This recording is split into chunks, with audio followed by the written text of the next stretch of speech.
Yonex Mavis 350 ഇത് മാർക്കറ്റിലെ ഏറ്റവും ബെസ്റ്റ് നൈലോൺ ഷട്ടിൽ കോക്ക് ആണോ അതോ ഇതൊരു ഓവർ ഹൈബ്ഡ് പ്രോഡക്റ്റ് ആണോ? എന്തുകൊണ്ടാണ് മറ്റൊരു കമ്പനിക്കും ഇതിനെ കമ്പീറ്റ് ചെയ്ത് വേറെ ഷട്ടിൽ കോക്ക് ഇറക്കാൻ കഴിയാത്തത്? നമ്മൾ ABC സ്പോർട്സ് തുടങ്ങിയിട്ട് 11 വർഷമായിട്ട് നമ്മൾ കേൾക്കുന്ന സ്ഥിരം ക്വസ്റ്റ്യൻസ് ആണ് ഇതൊക്കെ.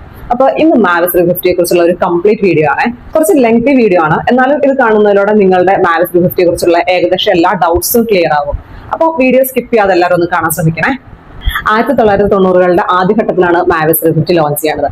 ഫെദർ ഷട്ടിൽ കളിക്കുന്നവർക്ക് ട്രെയിനിങ്ങിന് വേണ്ടിയിട്ട് നല്ല ഡ്യൂറബിളും അതുപോലെ കോസ്റ്റ് ഇഫക്റ്റീവ് ആയിട്ടുള്ള ഒരു ഓൾട്ടർനേറ്റീവ് എന്ന രീതിയിലാണ് ഇവർ ഈ മാവിസ് 350 ലോഞ്ച് ചെയ്തത്. അപ്പോൾ ഇത് ലോഞ്ച് ചെയ്ത് ഉടനെ തന്നെ ഇതിന്റെ എക്സലന്റ് ആയിട്ടുള്ള ബാലൻസിങ്ങിന് ഭയങ്കര സ്വീകാര്യത കിട്ടി.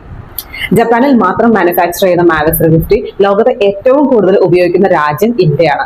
1.5 lakh to 2.5 lakh വരെയാണ് ഇന്ത്യയിലെ ഒരു ദിവസത്തെ മാവിസ് 350യുടെ ഏകദേശ കൺസംഷൻ വരുന്നത്. ഇപ്പോൾ ഫെദർ ഷട്ടിൽ കോക്കുകളുടെ ഒരു ഷോർട്ടേജും അതുപോലെ തന്നെ പ്രൈസ് ഹൈക്കും കാരണം ഒത്തിരി ആളുകൾ മാവിസ് 350 ഉപയോഗിക്കാൻ തുടങ്ങിയിട്ടുണ്ട്. ഇനി നമുക്ക് മാവിസ് 350 ഒന്ന് വിശദമായിട്ട് നോക്കാം. ഇതിന്റെ ബേസ് വരുന്നത് ഈ ഒരു വുഡൻ കോർക്കാണ്, അതായത് റാക്കറ്റും ഷട്ടിലും തമ്മിൽ കോൺടാക്ട് വരുന്ന സ്ഥലം. ഷട്ടിലിന്റെ ഫ്ലൈറ്റിന് വേണ്ട പ്രോപ്പർ വെയിറ്റ് തരുന്നത് ഈ ഒരു കോർക്കാണ്. ഏകദേശം 4.75 to 4.85 gram ആണ് ഇതിന്റെ വെയിറ്റ് വരുന്നത്. ഈ കോർക്ക് ഗമ്മു വെച്ച് ഈ നൈലോണിലേക്ക് ഫിക്സ് ചെയ്തിരിക്കുകയാണ്. ഇതിന്റെ ഈ നൈലോൺ പോർഷൻ പറയുന്ന പേരാണ് സ്കേർട്ട്. വളരെ ടെമ്പറേച്ചർ സെൻസിറ്റീവ് ആയിട്ടുള്ള ഹൈ ക്വാളിറ്റി നൈലോൺ വെച്ചിട്ടാണ് ഈ ഒരു സ്കേർട്ട് നിർമ്മിച്ചിട്ടുള്ളത്. ഇനി ഇതിന്റെ ഡിസൈൻ ഒന്ന് നോക്കി. ഇതിന്റെ അകത്ത് പല വലിപ്പത്തിലുള്ള ഹോളുകളും അതുപോലെ പല ഷേപ്പുകളും നമുക്ക് കാണാൻ പറ്റും. ഇതിന് വിങ് റിബ് ഡിസൈൻ എന്നാണ് പറയുന്നത്. ഷട്ടിൽ വോബിൾ ചെയ്യുക, അതായത് കറങ്ങുക കുലുങ്ങുക എന്നൊക്കെ പറയും. അത് കുറച്ച് എയർ ഫ്ലോ കറക്റ്റ് ആക്കുവാൻ വേണ്ടിയിട്ടും ഷട്ടിലിന്റെ ഫ്ലൈറ്റ് സ്പീഡ് ഏകദേശം സ്റ്റേബിളും അതുപോലെ തന്നെ ബാലൻസിങ് ആക്കുവാൻ വേണ്ടിയിട്ടും ഈ ഒരു ഡിസൈൻ നമ്മളെ സഹായിക്കുന്നു. അടുത്ത് വരുന്നത് ഇതിന്റെ ഈ കളേർഡ് ബാൻഡ് അല്ലെങ്കിൽ ക്യാപ്പ് എന്ന് പറയും. ഇത് ഗ്രീൻ, ബ്ലൂ, റെഡ് അങ്ങനെ 3 കളറിലാണ് ഇറക്കിയിട്ടുള്ളത്. ഇതിന്റെ ഈ ഓരോ കളറും ഇൻഡിക്കേറ്റ് ചെയ്യുന്ന ഷട്ടിലിന്റെ വിവിധ സ്പീഡിനെയാണ്. ഓരോ കാലാവസ്ഥയ്ക്കും അനുയോജ്യമായ രീതിയിലാണ് ഇത് നിർമ്മിച്ചിട്ടുള്ളത്. അതിൻ്റെ അകത്ത് തന്നെ റെഡ് വരുന്നത് ഫാസ്റ്റ് സ്പീഡ്, അതായത് സീ ലെവലിൽ നിന്ന് 0°C to 12°C വരെ തണുപ്പുള്ള കാലാവസ്ഥകളിൽ ഉപയോഗിക്കാൻ വേണ്ടിയിട്ട്. അടുത്തത് blue, medium speed 12°C to 22°C വരെയുള്ള സ്ഥലത്ത് ഉപയോഗിക്കാൻ വേണ്ടിയിട്ട്. പിന്നെ വരുന്നത് ഗ്രീൻ, അതായത് സ്ലോ സ്പീഡ്, നമ്മുടെ 22°C to 33°C വരെയൊക്കെ ഉപയോഗിക്കാൻ വേണ്ടിയിട്ട്. ഇങ്ങനെ ഈ കളർ ചേഞ്ചിന് ഒരു റീസൺ ഉണ്ട്. അതായത് ഇപ്പൊ സീ ലെവലിൽ തണുപ്പുള്ള കാലാവസ്ഥയിൽ നമ്മൾ റെഡ് ഷട്ടിലാണ് ഉപയോഗിക്കുന്നതെന്ന് പറയും. എന്താണെന്ന് വെച്ചാൽ അങ്ങനെയുള്ള സ്ഥലങ്ങളിൽ എയർ ഡെൻസിറ്റി അല്ലെങ്കിൽ കട്ടി കൂടുതലായിരിക്കും. അപ്പൊ ഈ കട്ടിയുള്ള എയറിലൂടെ ഷട്ടിൽ പാസ് ചെയ്യാൻ വേണ്ടിയിട്ട് കുറച്ച് ബുദ്ധിമുട്ടായിരിക്കും, ഒരു പിടുത്തം ഉണ്ടാകും. അങ്ങനെയുള്ള സ്ഥലങ്ങളിൽ ഈ സ്പീഡായിട്ടുള്ള റെഡ് ഷട്ടിൽ കോക്കാണ് ഉപയോഗിക്കുന്നത്. പിന്നെ ഈ ചൂട് കൂടുന്തോറും വായുവിന്റെ കട്ടി അല്ലെങ്കിൽ ഡെൻസിറ്റി കുറയുകയും ഷട്ടിലിന് ഈസി ആയിട്ട് മൂവ് ആകുവാനും പറ്റും.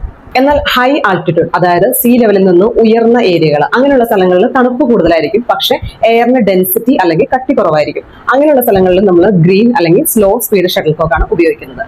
ഈ മാവിസ് 350 കീപ്പ് ചെയ്യേണ്ട ബെസ്റ്റ് ടെമ്പറേച്ചർ കമ്പനി പറയുന്നത് 22°C to 26°C വരെയാണ്. അപ്പൊ ഈ ചൂട് കൂടുമ്പോൾ ഈ ഷട്ടിൽ കോക്കിന് എന്തായിരിക്കും സംഭവിക്കുന്നത്? ഇതിന്റെ ഈ നൈലോൺ സോഫ്റ്റും ഫ്ലെക്സിബിളും ആയിട്ട് കുറച്ചുകൂടി എക്സ്പാൻഡ് ആകുന്നു, അതായത് വികസിക്കുന്നു. അങ്ങനെ വികസിക്കുന്ന ഈ ഒരു ഷട്ടിൽ കുറച്ചുകൂടി കൂടുതൽ എയർ പിടിച്ചിട്ട് സ്ലോ ആകുന്നു.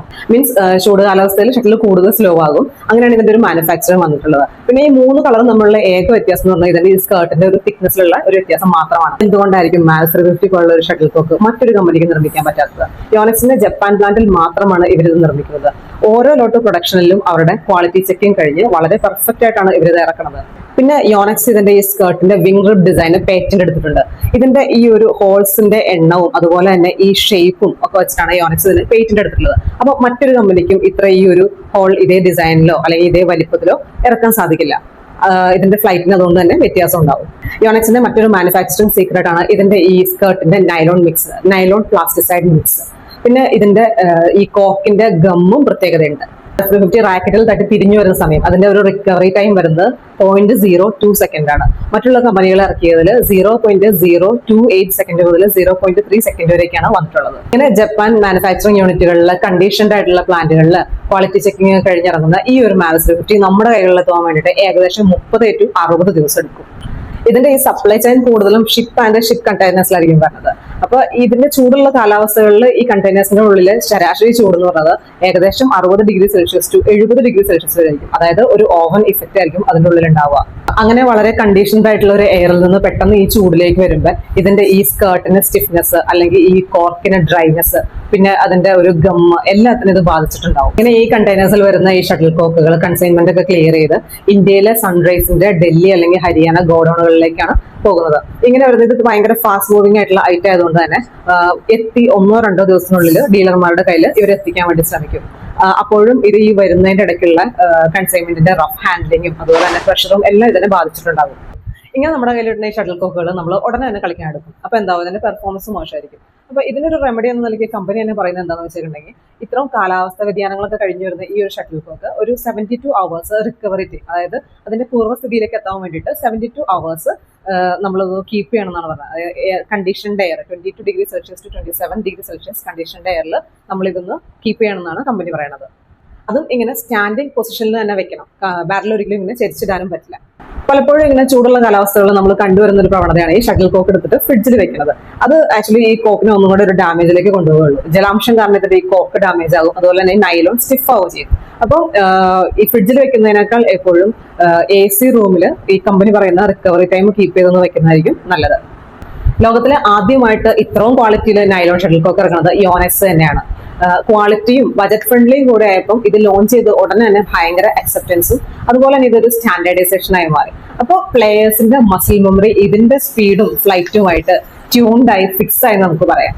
ഇതൊക്കെ കഴിഞ്ഞ് ഈ ഒരു ക്വാളിറ്റിയിൽ പെട്ടെന്നൊരു നൈലോൺ ഷട്ടിൽ കോക്ക് ആരെങ്കിലും ഇറക്കുമായിരിക്കും, നമുക്ക് വെയിറ്റ് ചെയ്യേണ്ടായാലും. അപ്പൊ നമ്മൾ ഓരോ വീഡിയോസ് ചെയ്യണേനും അതിന്റെ കമ്പനിയിലെ ആളുകളായിട്ടും അതുപോലെ റെഗുലർ ഇത് വെച്ച് കളിക്കുന്ന ആളുകളൊക്കെ ആയിട്ട് ഒത്തിരി സംസാരിച്ചൊക്കെയാണ് ഇതിന്റെ കോണ്ടന്റ് നമ്മൾ കളക്ട് ചെയ്യണത്. അപ്പൊ നമ്മളിവിടെ ഒരു ഇന്ററാക്റ്റീവ് സെഷൻ ആണ് ഉദ്ദേശിക്കുന്നത്. അതായത് നിങ്ങൾക്ക് ഇതിൽ നിങ്ങളുടെ അഭിപ്രായങ്ങൾ ഉണ്ടാകാം, നിങ്ങളുടെ എക്സ്പീരിയൻസ് ഉണ്ടാകാം. അപ്പൊ നിങ്ങൾ ഒട്ടും മടിക്കാതെ നമ്മളുടെ ഇതിൽ കമന്റ് ആയിട്ടോ അല്ലെങ്കിൽ വാട്സപ്പ് വഴിയൊക്കെ നിങ്ങളുടെ അഭിപ്രായങ്ങളും നിങ്ങളുടെ പുതിയ അറിവുകളും നമ്മളോട് ഷെയർ ചെയ്യണേ.